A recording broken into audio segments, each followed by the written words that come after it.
नमस्कार दोस्तों। मध्य प्रदेश में अभी एक वैकेंसी की काफी चर्चा चल रही है और आपने YouTube पे बहुत सारे इससे रिलेटेड वीडियोस भी देखे होंगे और बहुत सारे प्रश्न भी इससे रिलेटेड आपके दिमाग में होंगे कि ये कौन सी वैकेंसी है, कितनी पोस्ट आएगी, एग्जाम कौन लेगा, एग्जाम का पैटर्न क्या होता है, सैलरी, एज और क्या वास्तव में वैकेंसी आएगी भी या नहीं आएगी। बहुत सारे सवाल हैं आपके मन में, तो आज आपको सभी प्रश्नों का जवाब मिलेगा। वैसे इसको लेकर मैं वीडियो बनाने में काफी लेट हूं क्योंकि जहां ये मेरा पहला वीडियो है वहां कई लोगों ने 10-10, 15-15 वीडियोस डाल चुके हैं इस एग्जाम से रिलेटेड, क्योंकि व्यूज अच्छे मिल रहे हैं। नई वैकेंसी है, जानकारी है नहीं, तो लगातार कुछ ना कुछ पॉइंट लेकर आओ, वीडियो बनाओ, बच्चों को कंफ्यूज करो। तो ये कई लोगों का आपने पैटर्न देखा होगा, लेकिन आपको पता है कि विनर्स में हर चीज आपको ऑथेंटिक एकदम सत्य मिलती है। तो आइए समझते हैं यहां पर क्या चीजें हैं इससे संबंधित और कितनी सच्चाई इस वैकेंसी में और क्या वास्तव में आपके काम की रहेगी। तो सारी चीजों की हम बात करते हैं। देखिए, सबसे पहली बात कि ये किसी भी प्रकार से पब्लिक प्लेटफॉर्म पर यानी विद्यार्थियों के लिए ऐसी कोई जानकारी किसी भी विभाग से ये जारी नहीं की गई है। ये एक बहुत हद तक डिपार्टमेंटल जो होता है ना, इंटरनल जो डॉक्यूमेंट्स होते हैं, ये वो एक सर्कुलेट है। मैं आपको वो डॉक्यूमेंट भी दिखाऊंगा अभी। ये भी हमने लिया है कि 38 पेज का ये जनजाति कार्य विभाग मध्य प्रदेश भोपाल और मध्य प्रदेश जनजाति और अनुसूचित जाति के जितने भी छात्रावास होते हैं, हॉस्टल्स होते हैं, उसमें जो वार्डन होते हैं, ये उससे रिलेटेड वैकेंसी है। और पहला आपको जानकर खुशी इस बात की होगी कि ये वैकेंसी आपको कुछ समय में देखने को मिल सकती है। कितना समय लगेगा वो बताना बिल्कुल अभी श्योर नहीं है, लेकिन हाँ, ये एक ऑथेंटिक न्यूज है और आपको कुछ समय बाद इससे रिलेटेड वैकेंसी देखने को मिल सकती है। ठीक है, अब इसमें कई सारी चीजें हैं, तो पहले हमने आपके लिए जो बनाया है वो दिखा देते हैं। देखिए, इसमें अगर आप देखेंगे तो यहां पे 3 प्रकार की वैकेंसी है। सबसे पहले वैकेंसी है महाविद्यालयीन छात्रावास अधीक्षक, फिर सीनियर छात्रावास अधीक्षक और जूनियर छात्रावास अधीक्षक। जितनी भी गवर्नमेंट की जो हॉस्टल्स होती है, अलग अलग कास्ट को लेकर बहुत सारे क्राइटेरियाज हैं, तो वहां पे सभी सरकार के ही जो कर्मचारी हैं वो काम करते हैं। तो ये वही है, मतलब गवर्नमेंट जॉब है, इसमें कोई दिक्कत नहीं है। लेकिन मैं आपको बता दूं कि मध्य प्रदेश में वैकेंसी बहुत रेगुलर नहीं निकलती है, बहुत लंबे, मतलब पिछला आप ढूंढोगे तो आपको मिलेगा ही नहीं, बहुत लंबे समय बाद आपको मिल रही है। इसीलिए इससे रिलेटेड जानकारी और सिलेबस में कंफ्यूजन है, मैं आपको वो भी बताऊंगा। तो 369 वैकेंसीज हैं आपकी महाविद्यालय में जो छात्रावास अधीक्षक होते हैं उनकी, फिर सीनियर छात्रावास अधीक्षक की 2736 और जूनियर की 1965। और यहाँ पे आप लगभग इनका, अच्छा एक और जिसको मैं मिस कर रहा हूं, सहायक संचालक। तो इसके आप ये बेसिकली एक इनसे भी ऊपर मैनेजमेंट और ओवरऑल एक अच्छे एडमिनिस्ट्रेशन वाले पार्ट को संभालने के लिए ये इनका काम होता है, सहायक संचालक का। तो आप अगर देखेंगे बेसिक पे ही यहाँ पे 56,100 है, मतलब आप समझिए कि करीबन 70-80 हजार के आसपास इसकी सैलरी होगी। इनकी जो सैलरी है वो लगभग आप मान सकते हैं 50,000 प्लस माइनस के आसपास। इनकी सैलरी 40,000 से 50,000 के आसपास और इनकी सैलरी जो है लगभग 35,000 40,000 के आसपास। तो सैलरी बहुत अच्छी है इसमें, है ना। लेकिन आप अभी यहाँ पे वैकेंसी को देखकर थोड़े खुश हो सकते हैं, लेकिन वैकेंसी इतनी नहीं आएगी, वो भी मैं आपको बता रहा हूं, किसी में कम भी होने वाली है। इसमें न्यूनतम जो एज है वो 21 ईयर्स है। योग्यता अगर सहायक संचालक की बात करें, या थोड़ा सा टाइपिंग एरर है, मतलब फॉन्ट चेंज हुआ है, स्नातक है ये।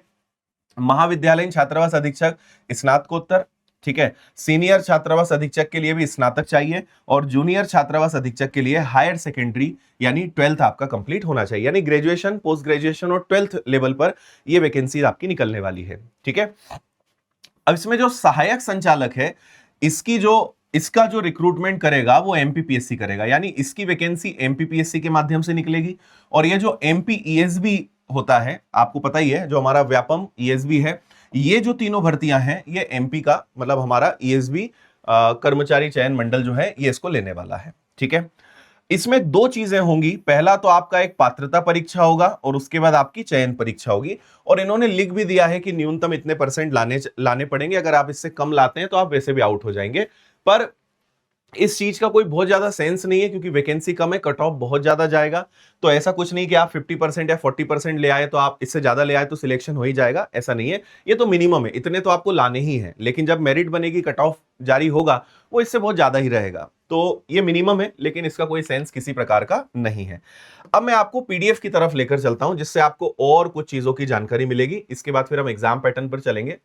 तो इसमें काफी सारी चीजें कही गई है, जैसे आप यहाँ पे देखेंगे।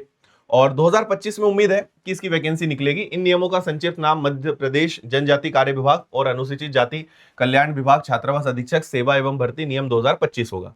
तो 2025 यहां पे शब्द आ चुका है, मतलब आप समझ लीजिए कि वैकेंसी आपको देखने को मिल सकती है। अब आते हैं सबसे महत्वपूर्ण बात पे। 38 पेज का ये पीडीएफ है, आपको केवल जो फिलहाल जानने लायक चीजें उस पर मैं आता हूं, ठीक है। और इसमें से ही हमने सारी चीजें आपको भी निकाल के बताई है। अब इसमें होगा ये, जैसे मुझे लगता है पेज नंबर 20 पर जानकारी है वो, हाँ ये देखिए। तो इन्होंने ना यहां पर जो जानकारी मैंने आपको वहां पे शॉर्ट में बताई, अगर आपको डिटेल में चाहिए तो ये सारी जानकारी आपको यहां पे मिल जाएगी। इन्होंने सब चीजें बताई है, किसके लिए कितनी उम्र है, कौन सा विभाग रहेगा, क्या योग्यता है, कौन परीक्षा लेगा, वो मैं आपको ऑलरेडी दिखा चुका हूं। लेकिन जो मैंने आपको नहीं बताया है वो आप यहां पे एक बार देखिए अच्छे से। यहां पर देखो, जैसे संयुक्त संचालक है, ठीक है, उस पद का नाम जिस पर पदोन्नति की जानी आनी है, जब प्रमोट होंगे तो अपर संचालक बनेंगे। पद के लिए 5 साल का अनुभव होना चाहिए और एमपीपीएससी से रिलेटेड जो है आपका रिक्रूटमेंट करेगा, ठीक है। उप संचालक की भी वैकेंसी यहां पर निकलेगी, सेम संयुक्त संचालक बनेगा जिसमें 5 साल का आपका एक्सपीरियंस होना चाहिए, ठीक है। फिर सहायक संचालक, तो ये क्योंकि एक हाई लेवल का पोस्ट है तो ऑब्वियसली यहां पे आपका एक्सपीरियंस मांगा जाएगा, ठीक है। महाविद्यालयीन छात्रावास अधीक्षक है तो यहां पर भी आपका 5 साल का हो जाता है, ठीक। सीनियर छात्रावास अधीक्षक, तो ये सब तो खैर ठीक है। एक मिनट, एक तो इतनी सारी जानकारी है। देखिए इन्होंने ना यहाँ पे सारी चीजों के पद भी आपको पूरे बताए हैं, है ना। जैसे संयुक्त संचालक प्रथम श्रेणी, तो अनुसूचित जाति विकास विभाग अंतर्गत संस्थाएं, ये सारी चीजें। नवीन सृजित किए जाने वाले, कितने पद स्वीकृत हैं और कितने सृजित किए जाने वाले हैं, और आगे इन्होंने रिमार्क लिख दिया है। तो यहाँ पे सारा, जैसे छात्रावास अधीक्षक ग्रेड 1 202 185, ये इस प्रकार से यहाँ पे पूरे पदों की संख्या इन्होंने दी हुई है, ठीक है। तो ये टोटल यहाँ पे कितने पद रहेंगे, तो आपके टोटल यहाँ पे जो पद रहने वाले हैं 4866, 4893। वापस से हमें ऊपर जाना पड़ेगा, यहां पे आपको समझ में आएगा कि वर्तमान में जो स्वीकृत पद हैं और नवीन पद जो हैं, तो हम अगर इसी कॉलम पे चलते हैं कि वर्तमान में कितने पद आ सकते हैं, तो उसकी जो टोटल संख्या रहेगी वो 4866 रहने वाली है, और ये पदों की संख्या और आ सकती है, ठीक है। तो आपको इसके पहले जितनी भी वैकेंसीज दिखी हैं उसमें 2 हिस्से होंगे।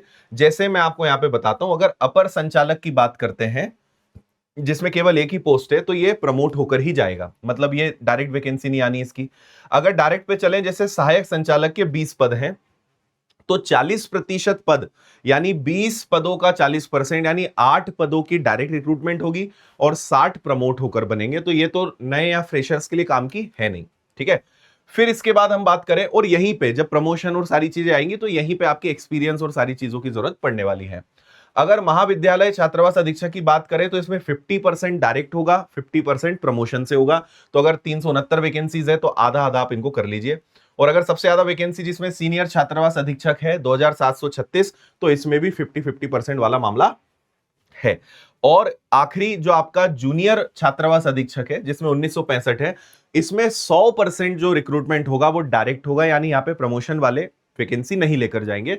तो ये 100% वैकेंसीज जो है एग्जाम के थ्रू ही आप पास कर पाएंगे, और इसमें वैसे भी 12th मांगा गया है। तो ये वाली वैकेंसी के लिए बहुत सारे बच्चे अप्लाई कर सकते हैं क्योंकि 12वीं है और पूरी रिक्रूटमेंट होनी है। और इसके बाद सेकंड आपके लिए जो अच्छा ऑप्शन रहेगा वो सीनियर वाला रहेगा, क्योंकि वैकेंसी यहां भी बहुत अच्छी है और 50% यहां पे डायरेक्ट रिक्रूटमेंट किया जाएगा। इसकी पीडीएफ हमने विनर्स के टेलीग्राम पे डाल दी है, बहुत सारी जानकारियां हैं इसमें।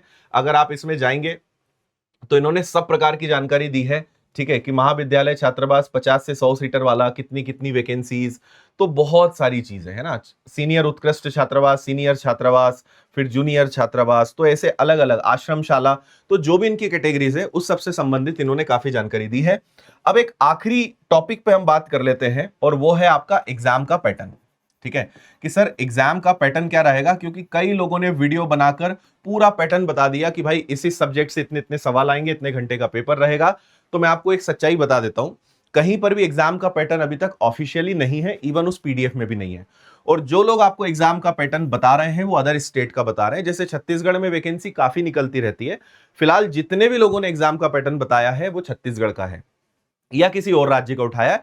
मध्य प्रदेश का कोई अभी एग्जाम पैटर्न यहां पर नहीं है।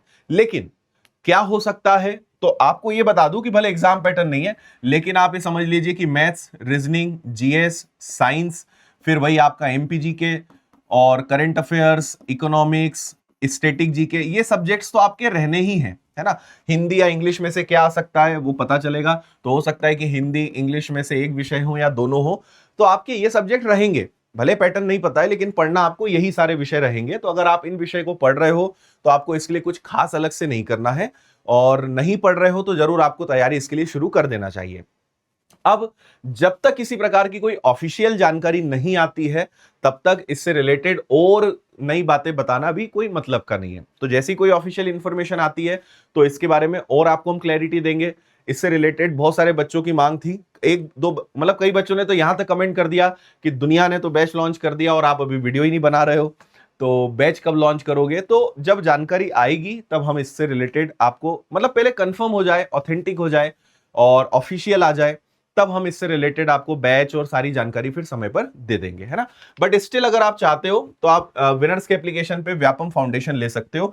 इसमें ये 14 विषय आपको पढ़ने को मिलेंगे, घर बैठे अच्छी तैयारी कर सकते हो। तो ये विनर्स एप्लीकेशन पर मिल जाएगा और विनर्स पब्लिकेशन ऐप पर आपको इससे रिलेटेड किताबें भी मिल जाएंगी।